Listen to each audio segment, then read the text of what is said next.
আজকের ভিডিওতে আমরা নেটওয়ার্কের যে পার্টগুলো পড়বো সেগুলোর মধ্যে পড়ছে নেটওয়ার্ক কানেক্টিং ডিভাইস বা ডিভাইসেস। নেটওয়ার্ক কানেক্টিং ডিভাইসের মধ্যে আমরা যেগুলো পড়বো repeater, hub, switch, bridge, router আর গেটওয়ে, এই ছখানা ইম্পর্টেন্ট নেটওয়ার্ক কানেক্টিং ডিভাইস। একটু বলার বাহুল্য যে নেটওয়ার্ক কানেক্টিং ডিভাইস কি। তোমরা নেটওয়ার্ক স্থাপন করেছো, সে নেটওয়ার্কের ডিফারেন্ট কম্পিউটার নোডসগুলোকে বিভিন্ন চ্যানেল দিয়ে লিঙ্কে কানেক্ট করেছো। এই নোড আর চ্যানেল বাদ দিয়েও আরও কিছু ধরনের ডিভাইস আমাদের কম্পিউটারের সঙ্গে যুক্ত করতে হয়। সেই যুক্ত করা ডিভাইসগুলো খুবই গুরুত্বপূর্ণ, ব্যবহার কাজ রয়েছে। সেই কাজগুলোর মধ্যে ভিত্তি করে আমি 6 ধরনের নেটওয়ার্ক কানেক্টিং ডিভাইসের কথা বললাম, এগুলো নিয়ে আলোচনা করছি। এরপরে এছাড়া আমরা পড়বো মোডেম কি, এনআইসি কি, এনওএস কি। এগুলো মেনলি সব টিকায় আসে। কাকে বলে মোডেম কি, মোডেমের কাজ দেখো, রিপিটার কি, রিপিটারের কাজ দেখো, এই ধরনের জিনিসপত্র আমাদের আসে। চলো সবার প্রথমে শুরু করছি রিপিটার।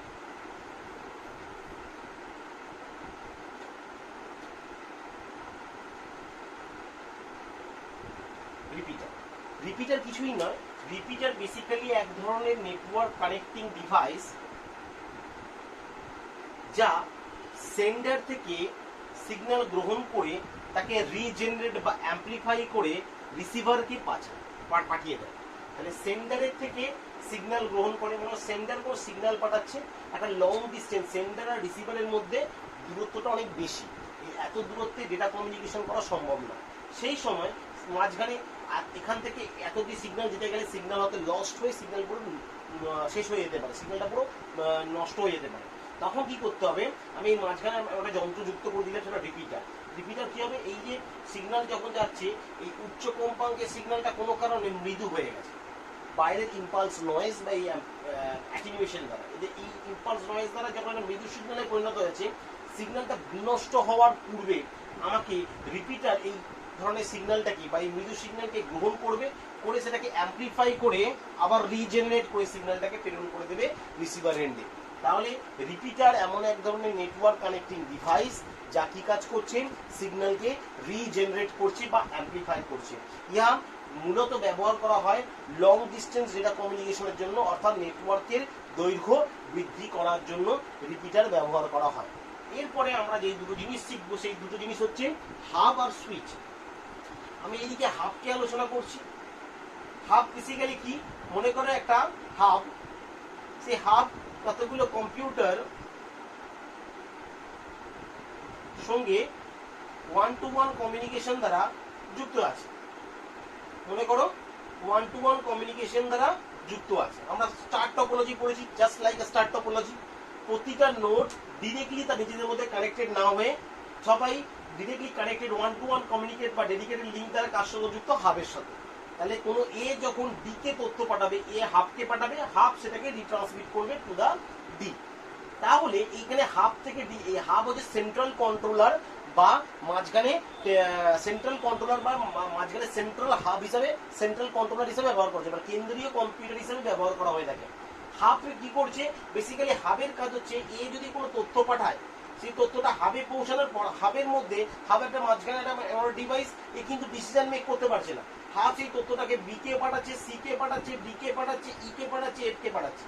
ওই তথ্যটা সবার কাছে যাওয়ার পর সবার সঙ্গে অ্যাড্রেস ম্যাচ করছে, কিন্তু অ্যাড্রেস কার ছিল, ডি এর অ্যাড্রেস। এই এ যখন তথ্য পাঠাচ্ছে ডি এর উদ্দেশ্যে, তার ডি এর অ্যাড্রেসটা কিন্তু আমাদের পাঠিয়ে দিচ্ছে, ডি এর লজিক্যাল অ্যাড্রেস। সেই লজিক্যাল অ্যাড্রেসটা এখানে ম্যাচ করলে ডি এই তথ্যটা রিসিভ করবে, আর বাকিরা কেউ কিন্তু রিসিভ করতে পারবে না। তাহলে বেসিক্যালি হাব কিন্তু কোনো ডিসিশন তৈরি করে না। হাব জাস্ট সেন্ট্রাল কন্ট্রোলার, যেটা নেটওয়ার্ক মাঝখানে কেন্দ্রীয় কম্পিউটারের সঙ্গে হিসাবে থাকে এবং সমস্ত কম্পিউটারের সঙ্গে কমিউনিকেট করে এবং কম্পিউটারকে একটি জায়গায় যুক্ত করে রাখতে সাহায্য করছে। এবার হাবেরও দুটো ভাগ করেছি, একটাকে বলছি আমরা অ্যাক্টিভ হাব, একটাকে বলছি প্যাসিভ হাব। অ্যাক্টিভ হাব কি বলছি, যে সকল হাব নেটওয়ার্ক কন্ট্রোলার হিসেবে কাজ করার সাথে সাথে সিগন্যালকে রিপিটারের ন্যায় রিজেনারেট করতে পারে। অর্থাৎ আমরা একটু আগে রিপিটার বললাম, রিপিটার কি করে, সিগন্যালকে অ্যাম্প্লিফাই করে, মানে মৃদু সিগন্যালকে আবার পুনরুজ্জীবিত করতে পারে, পুনরুৎপাদিত করতে পারে। কিন্তু তাহলে এ যখন তথ্য হাবকে পাঠাবে, হাব যদি সেটা ডি কে পাঠানোর আগে সেটাকে রিজেনারেট করে পাঠায়, তাহলে সেই হাবটাকে বলবে অ্যাক্টিভ হাব। আর প্যাসিভ হাব কি করবে, প্যাসিভ হাব শুধু নর্মাল হাবের মতন আচরণ করবে, অর্থাৎ সেন্ট্রাল কন্ট্রোলার থাকবে, এ কোনো সিগন্যালকে রিজেনারেট করে না বা অ্যাম্প্লিফাই করে না। তাহলে হাব এবং হাবের দু প্রকার, অ্যাক্টিভ হাব কি, প্যাসিভ হাব কি বলে দিলাম। এটা ছোট ছোট করে পড়ার জন্যই দেখানো হয়েছে। সুইচ কি? সুইচও জাস্ট লাইক আ হাব, হাবের মতনই কাজ করবে। এর বিভিন্ন computer A B C D E F সবাই সেন্ট্রাল কন্ট্রোলের সাথে যুক্ত। জাস্ট হাব আর সুইচ পুরো অলমোস্ট সেম কাজ করে। এরাও কেন্দ্রীয় কম্পিউটারে কাজ করে। এটা নেটওয়ার্ক সম্প্রসারণের জন্য কাজে ব্যবহার করে। পরীক্ষা এমসিকিউ আছে, নেটওয়ার্ক সম্প্রসারণের কাজে কোন নেটওয়ার্ক ডিভাইস ব্যবহার করা হয়, সেখানে আইদার হাব থাকবে অথবা সুইচ থাকবে। মেনলি সুইচের উপরে টিক মারবে। ইহা নির্দিষ্ট কোনো কম্পিউটার থেকে তথ্য গ্রহণ করে নির্দিষ্ট কোনো রিসিভার এন্ডকেই পাঠায়। অর্থাৎ এখানে যদি এ যদি তথ্য পাঠায় ডি এর উদ্দেশ্যে, ডি এর লজিক্যাল অ্যাড্রেস দিয়ে, তাহলে শুধুমাত্র ডি এর কাছেই পৌঁছাবে, বাকি B C F E F কেউ কিন্তু তথ্য পাবে না। মানে এর ক্ষেত্রে একটা জিনিস বলি, হাবের ক্ষেত্রে হাব শুধুমাত্র একটা হার্ডওয়্যার ডিভাইস, কিন্তু সুইচের মধ্যে এক ধরনের সফটওয়্যার কন্ট্রোলার থাকে। Hardware device with a software controller. Software controller decision নিতে পারে যে পার্টিকুলার কোন ডিভাইসকে তথ্য পাঠাবে। এবং এ যখন তথ্য পাঠাবে সুইচকে, সুইচ সেটা রিডিরেক্ট করবে নির্দিষ্ট কোনো একটা ডিভাইসকে, ডি কে। তাহলে এটা হচ্ছে সুইচের কাজ। সুইচ তারপরে কি, সুইচের ক্ষেত্রে সুইচের গোপনীয়তা বজায় থাকে, প্রাইভেসি বজায় থাকে। কেন এখানে হাব যখন পাঠাচ্ছে, হাবের কাছে হাব সেটাকে সবাইকে রিজেনারেট করে দিচ্ছে। এখানে হাব কি করছে, ডি এর তথ্য ডি কেও পাঠাচ্ছে, সি কেও পাঠাচ্ছে, ই কেও পাঠাচ্ছে, এফ কেও পাঠাচ্ছে এবং ডি কেও পাঠাচ্ছে। কিন্তু সুইচের নিরাপত্তা বা গোপনীয়তা অনেক বেশি। সুইচকে তথ্য পাঠাবে, সুইচ সেই কন্ট্রোল নির্দিষ্ট প্রেরক গ্রাহকের কাছেই তথ্য পাঠাবে, সবাইকে ডেটা পাঠায় না। তাহলে এখানে হাব আর সুইচের পার্থক্য একটু ভালো করে দেখবে। হাব এক ধরনের হার্ডওয়্যার ডিভাইস, সুইচ এক ধরনের হার্ডওয়্যার এবং সফটওয়্যার ডিভাইস। হাবের মধ্যে তথ্যের গোপনীয়তা বা নিরাপত্তা বজায় থাকে না, সুইচের তথ্যের গোপনীয়তা বা নিরাপত্তা বজায় থাকে। হাব নির্দিষ্ট প্রেরকের কাছে তথ্য পরিবহন করতে পারে না, সুইচ নির্দিষ্ট প্রেরকের কাছে তথ্য পরিবহন করতে পারে। হাব ফিজিক্যাল স্তরে কাজ করে। এখানে আমি ফিজিক্যাল স্তরে বলতে বোঝাই, ওএসআই বলে এক ধরনের মডেল তোমরা পড়বে। এরপরে ওএসআই তে 7টি লেয়ার আছে, 7 লেয়ার। 7টা লেয়ারের মধ্যে প্রথম হচ্ছে ফিজিক্যাল লেয়ার, তারপরে ডেটা লিঙ্ক লেয়ার, তারপরে হচ্ছে নেটওয়ার্ক লেয়ার, তারপরে ট্রান্সপোর্ট লেয়ার, তারপরে presentation layer, session layer, application layer. এই 7খানা স্তর আছে।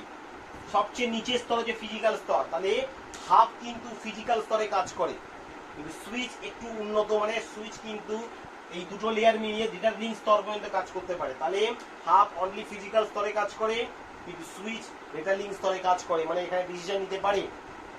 হাবের ক্ষেত্রে ডেটা কমিউনিকেশন মোড হয় হাব ডুপ্লেক্স মোড। মানে এ যখন হাবকে তথ্য পাঠায়, হাব কিন্তু তখন একে তথ্য পাঠাতে পারবে না, মানে উভয় দিকে একসাথে তথ্য পরিবাহিত হতে পারে না। কিন্তু সুইচের ক্ষেত্রে কিন্তু উভয় দিকে যেতে পারে, কিন্তু একসাথে যেতে পারে না। এ থেকে হাবে যাবে অথবা হাব থেকে এতে যাবে, একসঙ্গে উভয় দিকে যায় না। কিন্তু এখানে একসাথে এ থেকে হাবেও সুইচে যেতে পারে, সুইচ থেকে এতে একসাথেও উভয় দিকে তথ্য পরিবহন হতে পারে। তাহলে এটা হাফ ডুপ্লেক্স মোডে কাজ করে, এটা কিন্তু ফুল ডুপ্লেক্স মোডে কাজ করে। তাই ভালো করে হাব আর সুইচ পড়বে এবং হাব আর সুইচের কিন্তু পার্থক্যটা ভালো করে দেখে রাখবে। তাহলে রিপিটার, হাব এন্ড সুইচ বলতে পারলাম। নেক্সট চলে আসছি আমরা, নেক্সট টপিক হচ্ছে আমাদের ব্রিজ।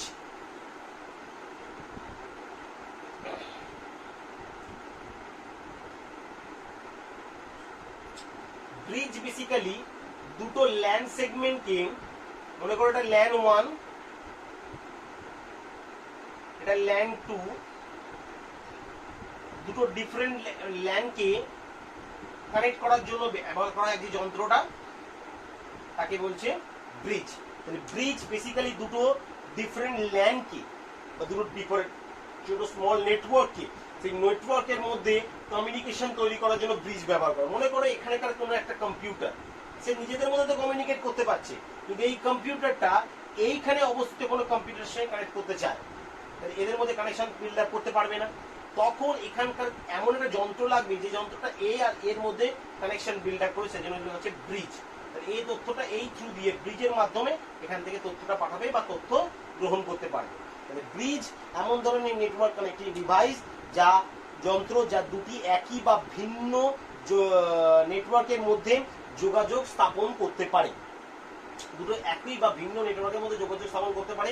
একই কেন বলছি, মনে করো একটা কলেজের একটা বড় ল্যান আছে, কিন্তু এই ল্যানটাকে এর মধ্যে কমিউনিকেশন খুব ভালো কাজ হচ্ছিল, কিন্তু এত সংখ্যক কম্পিউটার নোড বেড়ে যাওয়াতে এর কার্যকারিতা হারিয়ে যাচ্ছে। সেই সময় কি করা হলো, কলেজ কর্তৃপক্ষ এইটাকে একটা ল্যান বানালো, এইটাকে একটা ল্যান বানালো, অর্থাৎ একটা বৃহৎ নেটওয়ার্ককে দুটো ছোট নেটওয়ার্কে ভেঙে দিল, একটা ল্যান 1 একটা ল্যান 2, এবং এদের মধ্যে কানেকশন বিল্ড করার জন্য যে যন্ত্রটা ব্যবহার করলো তাকে বলছে ব্রিজ।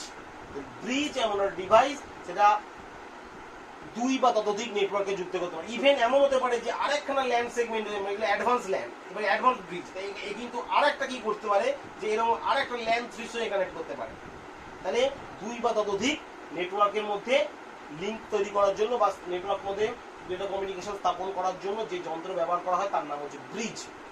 ব্রিজ কিন্তু ডেটা লিঙ্ক স্তরে কাজ করে। এটা যে 7খানা লেয়ার বলছিলাম, ফিজিক্যাল স্তরে কাজ করে রিপিটার, ফিজিক্যাল স্তরে কাজ করে হাব, হাব আর রিপিটার কিন্তু ফিজিক্যাল স্তরে কাজ করে। সুইচ বলো ব্রিজ বলো, এরা কিন্তু ডেটা লিঙ্ক স্তর পর্যন্ত কাজ করে।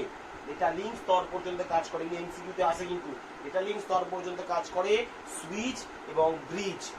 ঠিক আছে, পরেরটা রাউটার গেটওয়ে, আমরা নেক্সট ভিডিওতে আসছি।